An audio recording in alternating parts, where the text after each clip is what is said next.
Hello, hello, hello. This is Nicholas, and today on this lovely Saturday afternoon, I'll be proving two things to you all. The first thing is that there are infinitely many primes, which is a really cool proof from Euclid many centuries ago. And then the second thing is a bit more unfortunate, that there does not exist a prime generating function. So two proofs here that the first one is probably more well known. The second is a bit more obscure. Now, for infinitely many primes, the way this is kind of a cornerstone in how to prove something by contradiction. So I'll kind of walk through the general idea of proving by contradiction. The idea is here, we're going to assume the contrary. So for infinitely many primes, let's assume the contrary. Let's assume that there are only finitely many primes.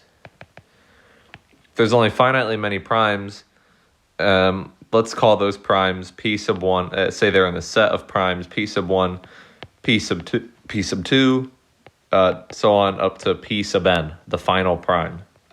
And now let's consider, and this is where the ingenuity from Euclid, all credits to him, comes in. Let's consider a number n, which is the product of all of those primes plus 1. Now, what we're going to say here is that let's consider now some divisibility with n here, right?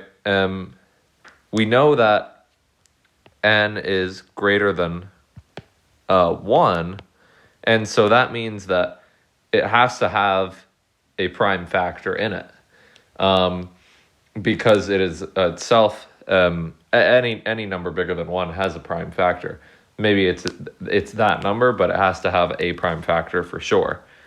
So let's call that factor p sub I. So there's some prime factor p sub I that divides n. So p sub I divides n.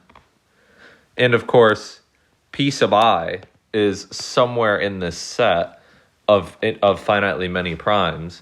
So that means p sub I divides the product of all of those primes, because somewhere in that product is p sub I. Now, if p sub I divides n and p sub I divides p sub 1, p sub 2, p sub all the way up to p sub n, and maybe I should put parentheses here like this, then this goes back to the general property, and I'll write it here. If a divides b or let me write it like this. If a divides b and a divides c, then that implies that a divides any linear combination of b and c. Say bx plus cy for x and y integers. Now, if we use this property, which I have derived before in my video on divisibility, then that means that p sub I must also divide n, our number n, which is this, minus, or for now I'll write it as plus negative 1, p sub 1, p sub 2, p sub n. So it must divide that, because this here is a linear combination of this and this. Namely, it's 1 times the number plus negative 1 times the other number, the product of the primes. And x and y are integers, so we're good. But if p sub I divides n minus the product of all the primes, then that implies that p sub I divides, well, okay, look, we have the product of all the primes minus the product of all the primes. Those cancel, and we're just left with a 1. That means p sub I divides 1. Well, that's impossible, right? Because that would mean that 1 is a multiple of some prime. And there is no prime that is a multiple of 1 for k integer. So hence we have a contradiction, And therefore, our original assumption that there are only finitely many primes is wrong, and therefore there are infinitely many primes. That's a really cool proof by Euclid. Now, the second, a bit more unfortunate result is that there's no way to actually systematically generate these primes. And that's a real problem for number theorists who are always searching for patterns and symmetry within the primes. Unfortunately, though, they're fundamentally random in their distribution. And for a while, it was believed, actually, and I believe the function was f of n equals n squared plus n plus 41. And I believe that this number gave primes up to n equals 40. So f of n was a prime for all n between 1 and 40. But then they tried 41 and they realized, well, shoot, f of 41 is 41 squared plus 2 times 41. And that's 41 times 41 plus 1, which is not prime, obviously. So it's a multiple of 41. And so it's false there. Now, but in general, is there some generating function f of n? And we'll call it a sub k n to the k plus a sub k minus 1 n to the k minus 1 plus dot dot dot plus a sub 1 n plus a naught that generates all primes. And it turns out the answer to that question is no. And so how can we actually show this? Well, if this function generates all primes, and we're going to assume this by contradiction. So we're going to assume that this function does exist. So assume that f of n, this function here, generates all primes for any integer n. So for n element of the integers. Now, if it's true for all n, it's true for the n I pick. So let's say, let's let b be an integer, and we would say then that f of b, just some integer, is a prime number. So in other words, I'm just picking some random integer here and I'm inputting that into the function, and that's going to give me a prime number p.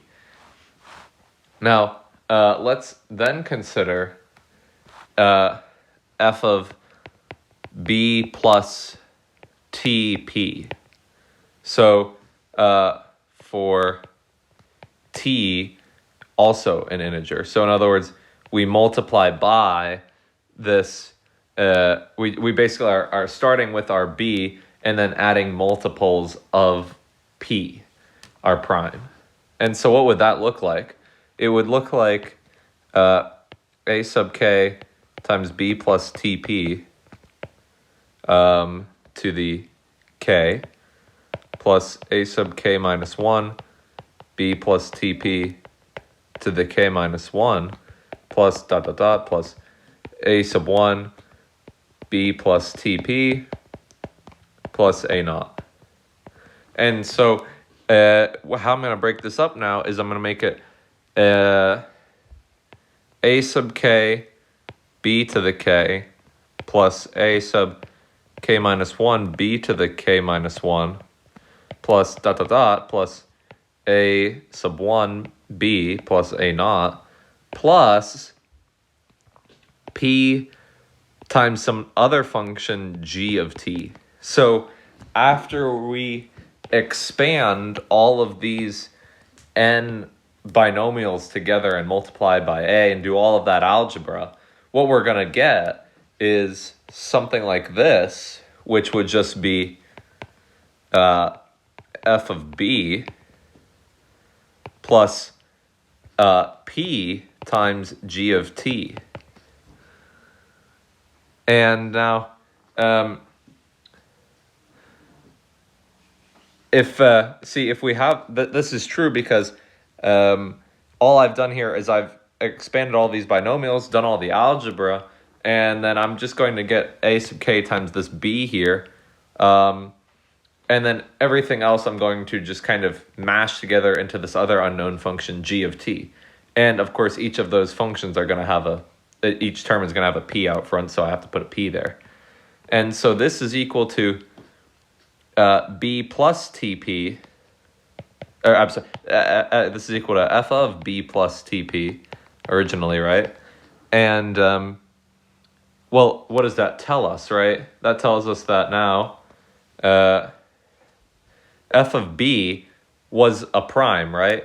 So we get f of b plus tp is equal to, and we defined f of b to be p, a prime number. So we said, we started with this general function, and I said, well, okay, if it's true for all n, it's true for the one I pick, and I just said, okay, I'm going to pick b. So f of b plus tp is equal to f of b plus p g of t, but f of b is p, so we get p plus p g of t, which is p times 1 plus g of t. But now, that tells us that f of b plus tp is a multiple of p. And so what that tells us is that p divides f of b plus tp, but p also divides f of b. But if p divides f of b plus tp, and it also divides f of b, and we assumed that both of these give us primes, then that tells us that f of b must be equal to f of b plus tp, which is just going to be equal to p. Because in order for the prime p, obviously p divides f of b because f of b is p, and so p divides p. But it also divides f of b plus tp because f of b plus tp is a multiple of p. And so if it divides both of those things, and we know that f of b plus tp is also having to be a prime, then it tells us then that these both have to be equal to some prime p, which then tells us that, okay, if both of these are equal to p, that means that, and t is arbitrary, right? T can be any integer that we want. That means that f outputs p infinitely many times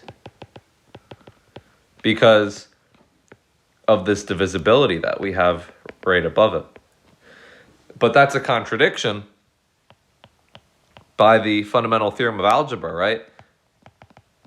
Because this polynomial is of degree k, and so therefore it can only repeat values up to k times, right? That's a corollary to the fundamental theorem of algebra.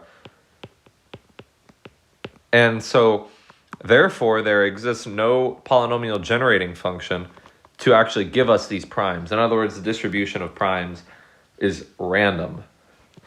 Now, on the contrary, though, we can find chains of composite numbers of any length that we want. And it turns out that such a chain would be given by, let's say we want to find a chain of length k that is all composite numbers. Then that chain of length k would look like the integers, it would look like the integers n plus 1 factorial plus 2, n plus 1 factorial plus 3, n plus 1 factorial plus k plus 1. And so that would give you a chain of composite integers of length k, because k plus 1 minus 2 and then plus 1 is just k. So it is actually a chain of length k. And we can see that because if we pick a k, if we pick a if we pick a k, and this is kind of somewhat of an abusive notation. Let's say I. Let's say we pick a I that's somewhere between 2 and k plus 1. Then, and I have it up here as well.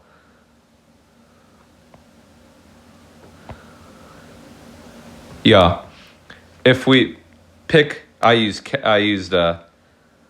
and n instead. But we would see then that if we pick a k between 2 and say n plus 1, then k is going to have to divide n plus 1 factorial because n plus 1 is greater than k. And so somewhere in that product of from 1 to n plus 1 lies a k.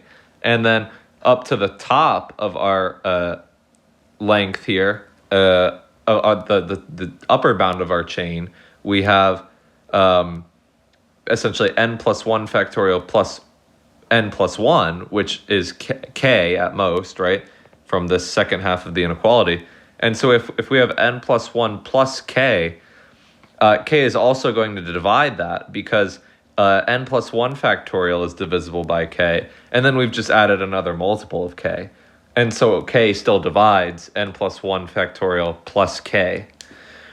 And so therefore we can find chains of composite numbers of any length. So for example, if we wanted to find a composite chain of length 5, for example, that chain would be the chain of numbers. One particular chain could be guaranteed. It could be it'd be 6 factorial plus 2. That would be the first number. 6 factorial plus 3. 6 factorial plus 4. 6 factorial plus 5. And 6 factorial plus 6. And that would be a chain of length 5 guaranteed by this that would be all composite numbers. And I believe with that, we're done.